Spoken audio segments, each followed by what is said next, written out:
Welcome back to another episode on World of Warcraft, Season of Discovery. Today I'm going to look at Warsong Gulch and how you can be successful in it. There's a lot to cover today, so let's jump right in. This video is going to consist of a few different segments. First, we're going to go over some acronyms that you need to know. We'll go over the pre-match, the first fight in the mid, how to team fight, the role of the flag carrier, the role of the quick reaction force, hunting down the EFC as the QRF, what to do when you're winning, what to do when you're losing, and what to do when it's a stalemate. Alright, so the first thing to cover is the pre-match. What you do before joining a pre-made is just as important as what you do during it. There's only so much you can do when joining a pug, but for the most part we're going to be covering pre-mades. So a big one is class composition. This one's going to change by patch, by phase, by expansion. For this video in specific, I'm going to be covering Season of Discovery, but it should be noted that almost all of the tactics involved here can be used in any other version of WoW. But as for composition, you're going to have to go based on the current meta. The current meta for Season of Discovery Phase 1 is 3 to 5 hunters, ideally 5, 3 priests, 1 peel, and 1 flag carrier. The peel can be almost any class, although it's most often a warrior. The flag carrier can either be a paladin, a shaman, or a druid. Typically, you want a very good druid to be your flag carrier. So consumables. As the flag carrier, you're going to want to bring swiftness potions and free action potions.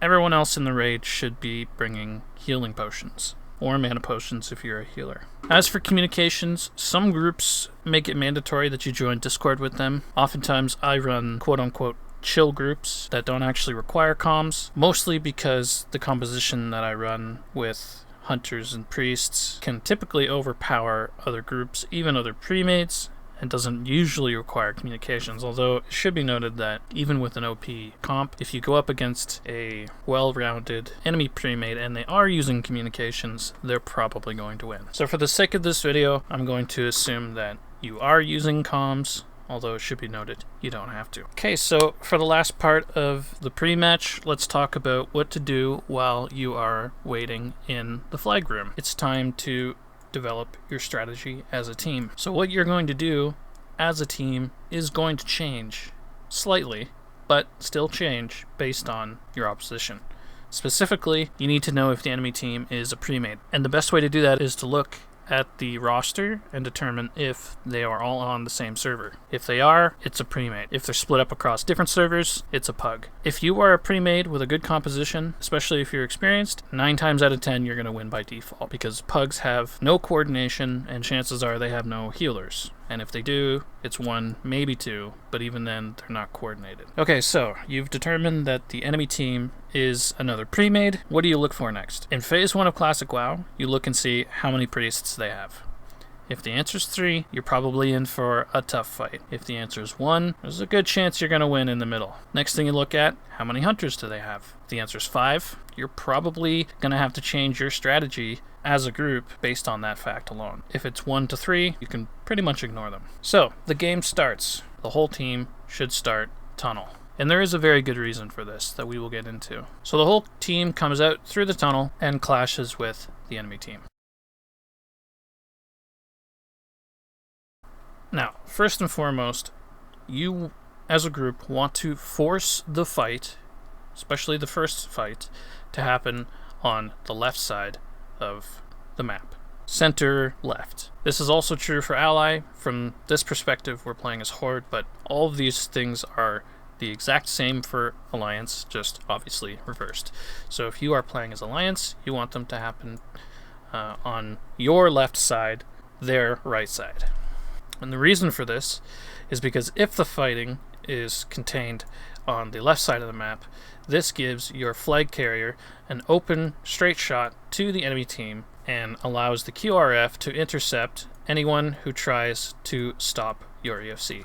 Again, we will go into these in further detail as we go along, but for now, just know that you want to have the main bulk of the fighting happening in the middle left side of the map. You do not want to have the fighting happening over here. If the enemy team is a pre-made, chances are they're going to try and start the fight in this direction. One of the larger kind of landmarks of Warsong Gulch is a giant tree stump in the middle of the map. You're going to want to have the fighting on this side, and they're going to want to have the fighting on this side. If you have two equal pre-mades, chances are it's going to happen kind of somewhere in between, which is okay. It's better than all of the majority of the fighting happening on the right side, but it's important that your group does not kind of instinctually default auto run at the enemy and go to the right side. This is the main reason why you go tunnel. If you start from the graveyard side, you're more likely to encounter the enemy team on the right side of the map. Otherwise, you would have to take the long way around. So even though it may appear that if you start from graveyard side, you get to the fight faster because you can mount up quicker, it's actually quite detrimental because you end up forcing the fight towards the right side of the map. So this next part is pretty self-explanatory for anyone who's played pretty much any game in the past 10 years. You want to kill the enemy healers, or at the very least, you want to lock them down. So let's say that the fight has started and you are in a good position. You got them to spread out on the left side of the map. This is where your quote-unquote front line kicks in. This part of the battle only lasts about 5 seconds. You don't want to spend your time wasting your resources on their front line, which consists of their heavy hitters like paladins, warriors, shamans, etc. You want to swing your focus towards their healers. A bad healer will position himself improperly close to the front line, which allows your team to swarm them, keep them stunned or slowed, and kill them. A good healer will stay max range and only run in when necessary to heal someone on the front line, and then preferably back up.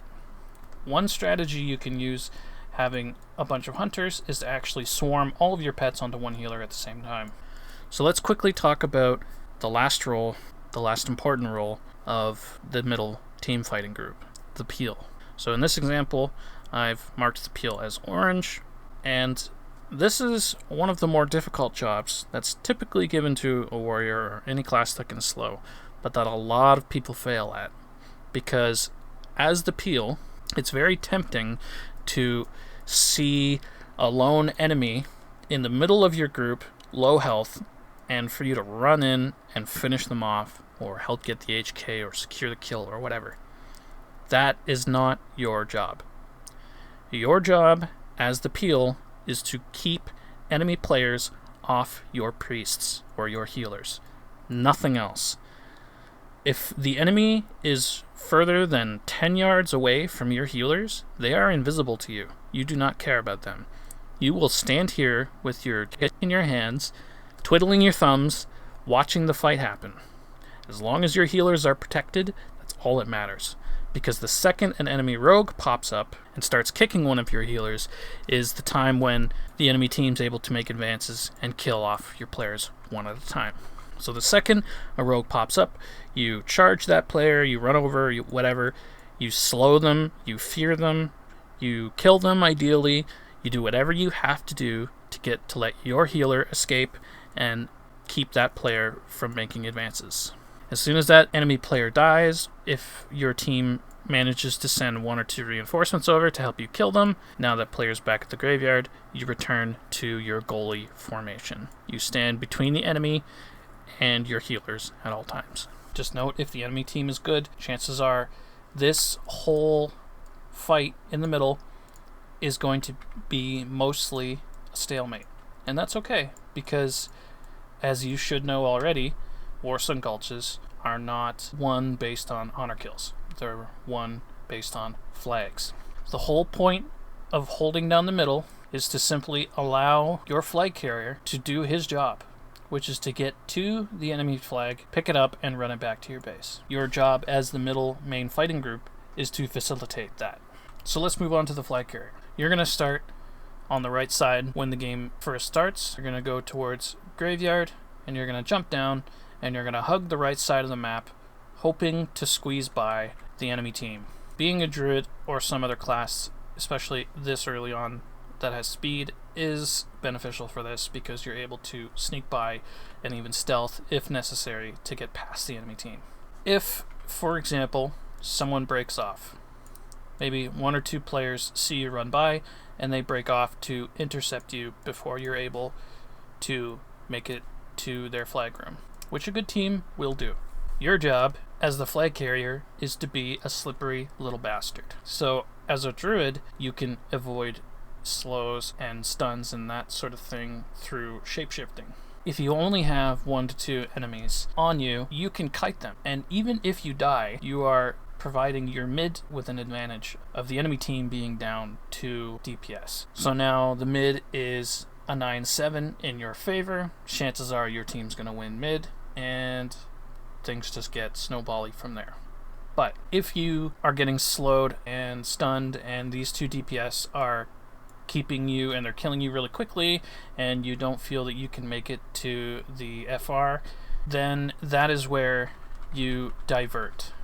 You go back to the middle and you seek help from your teammates. Okay, so you're running up, 2 people go to flank you, you do a 180 and you run back into the group and get help from your allies. Or, depending on the positioning of the enemy healers, you might instead choose to run into their backline.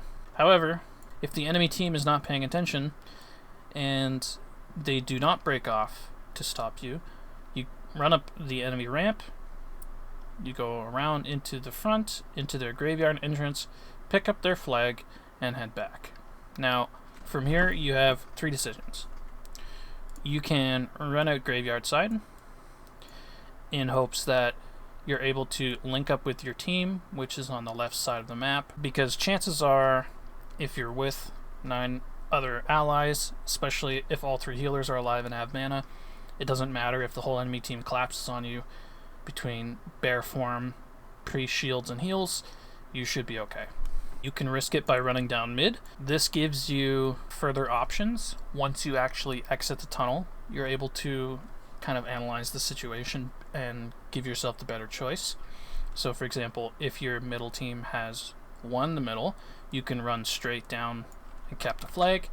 If you notice that they're still fighting off towards the left side, you can choose to divert. Or if you've lost the middle fight and your team is all dead, you can choose to run off to the side and try your best to avoid the enemy team. The third option being you return to the enemy ramp and run down that way. This is entirely situational and will change game to game based on probably your raid leader's preference. Just note that of these 3 options, going the route of the graveyard is the most dangerous, high risk, high reward option, as allies that have died in the middle and are now spawning will get a chance to spawn on top of you and potentially slow you down or kill you. This is the weakest of the 3 choices. Typically, you want to go back towards ramp, although occasionally tunnel is the better option, especially if you've won mid. It is the shortest route and easiest route and quickest route back to your team, which is where you want to be ideally. If you're in the mid, you're with your team.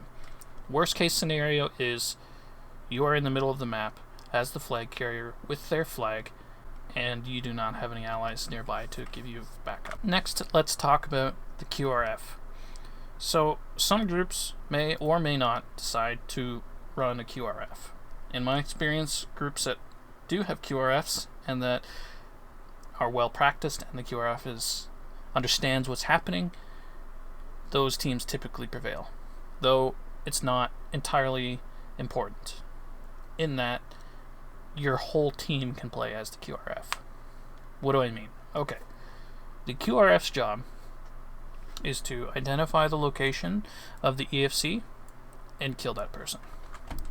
So typically your QRF is made up of 1 healer and 3 to 4 DPS. At the start of the game, as the EFC attempts to run past you, it's your job to kill that player. However, if they're playing a stealth class and you can't see them, obviously, you continue to fight in mid, and the EFC will just slip by you, probably go up your ramp, and grab your flag. The moment the EFC picks up your flag, It is your job as the QRF to identify where they are and hunt them down.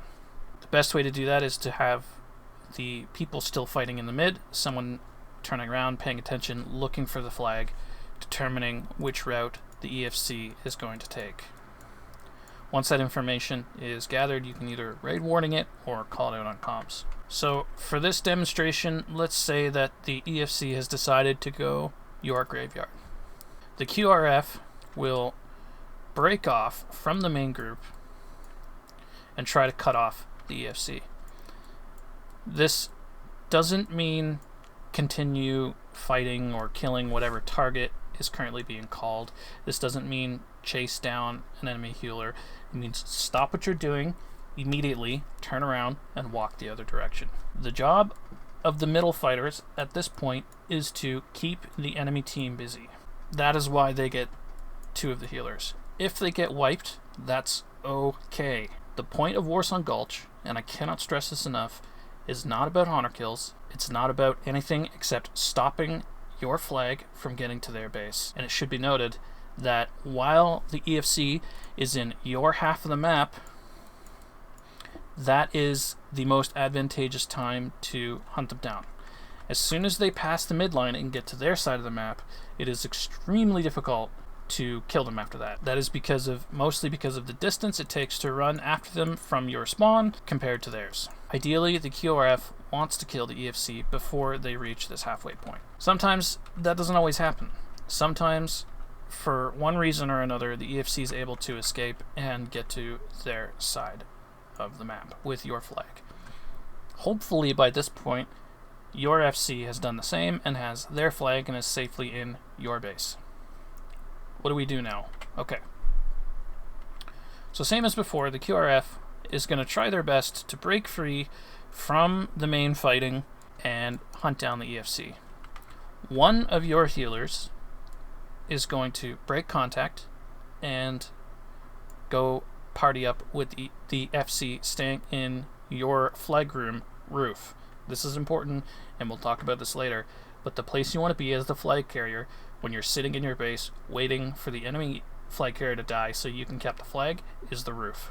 Okay, so your FC and one healer sitting on the roof, your QRF is hunting down the EFC, and the enemies are doing, well, if they're smart, they're doing the same thing you are. They're breaking off, they're trying to stop your QRF from advancing while also maintaining combat in the mid. Okay, so for this example, let's pretend the remaining mid forces all die.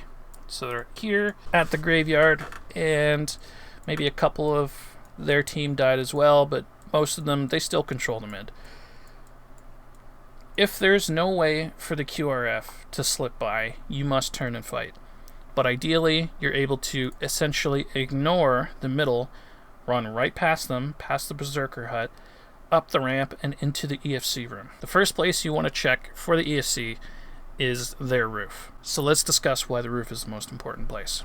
From the position of the roof, you have the most options as the flag carrier and as the defenders. It is the most difficult place to get to, so if the enemy team is able to breach your lines and run down mid into tunnel, let's say, you have a lot of time to react to that. The path that it takes to get up to the roof is so long and takes so much time, you're able to identify the threats and make decisions based on that. The further down you are in levels, the less options you have.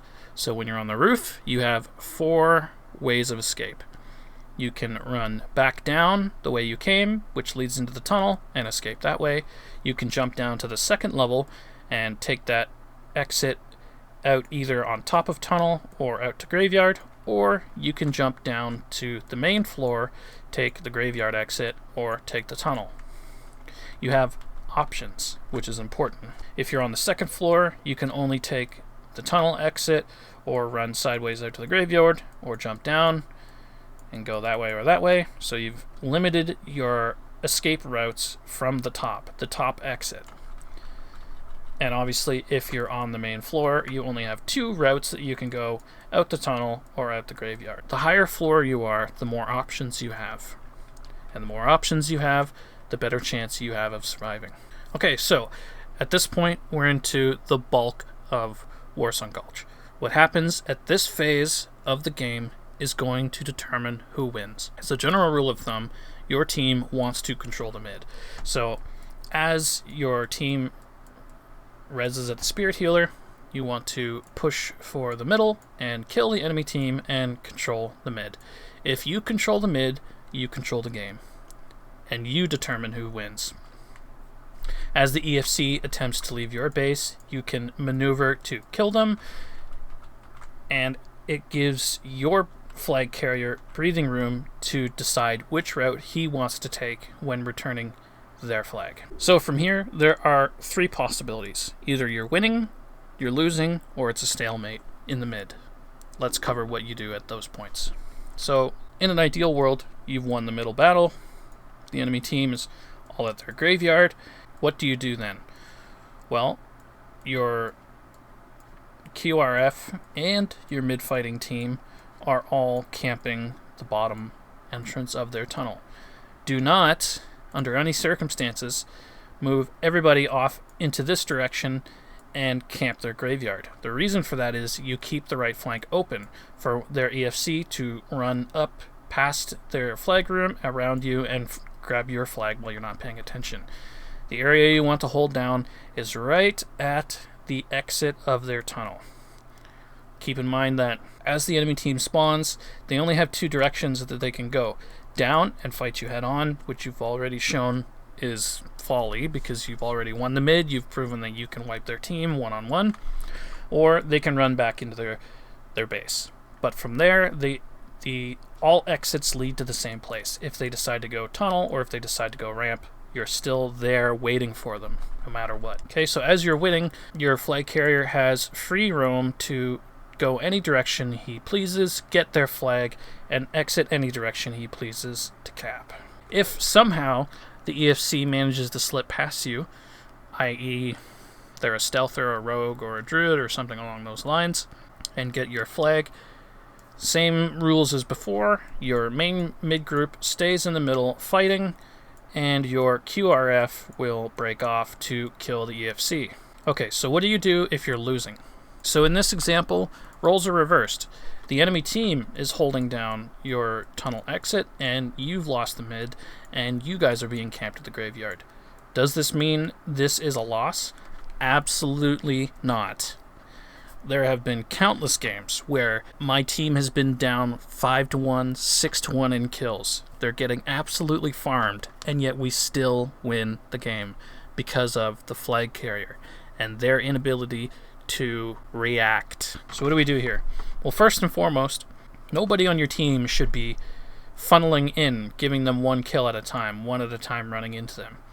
You all want to revive as a main group at the graveyard. Once your whole team, 10 out of 10 people, are in the same place at the graveyard, and there's no spirits waiting, you have a couple of options. You can jump down off the graveyard and attempt to hit the enemy head on in another attempt at regaining control of the middle. Depending on how the initial fight went in the middle, that may or may not be an option. That's just something your raid leader is going to have to decide at that moment.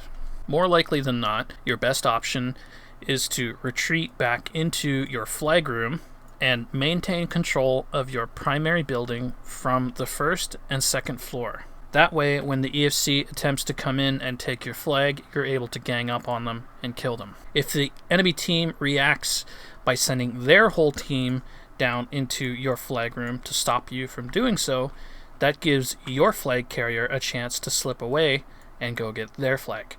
Remember, if you have their flag, they can't cap. So if all else fails, your flag carrier holding the flag makes sure that you cannot lose. If you send your entire team back to your flag room to defend your flag, and the EFC is unable to break through, and the enemy team only sends in, let's say, half their team, they have their own QRF. If you can't win 8-9 versus 4-5, at that point you guys should probably just AFK out of the game, because there's absolutely nothing you can do to win.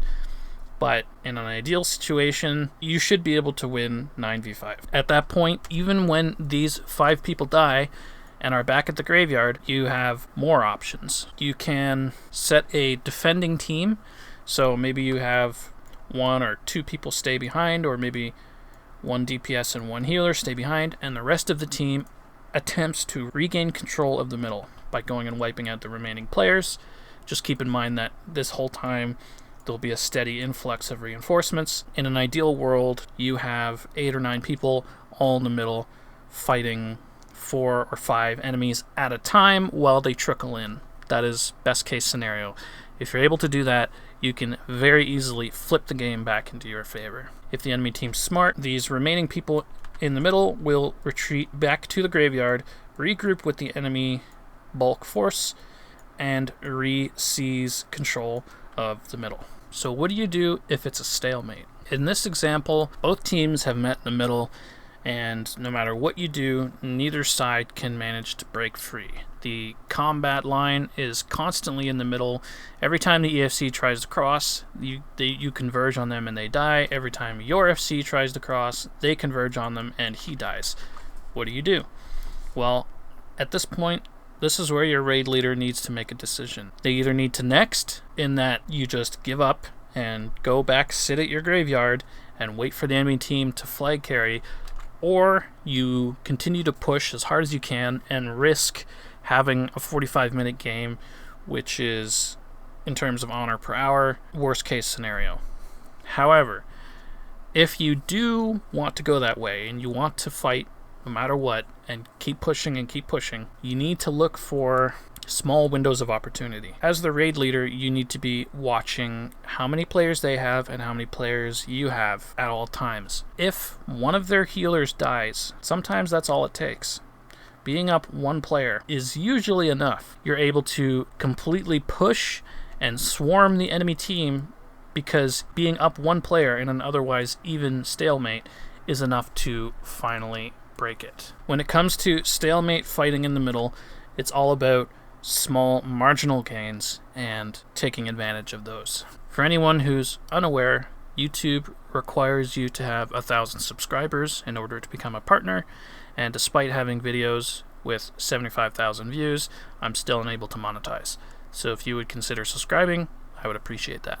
Okay, and that covers it. Hopefully this gives you a little bit better understanding of the way Warsong Gulch works and the tactics that can be utilized. Obviously, there's further steps you can take to min-max your team. The further you get experienced with your group and team members, maybe it's your guild or just people you play with a lot, the more you're able to refine your tactics to the point where you can have 2 separate QRFs that are able to perform multiple functions at the same time. One locks down the EFC while the other team attempts to break contact and go after their healers.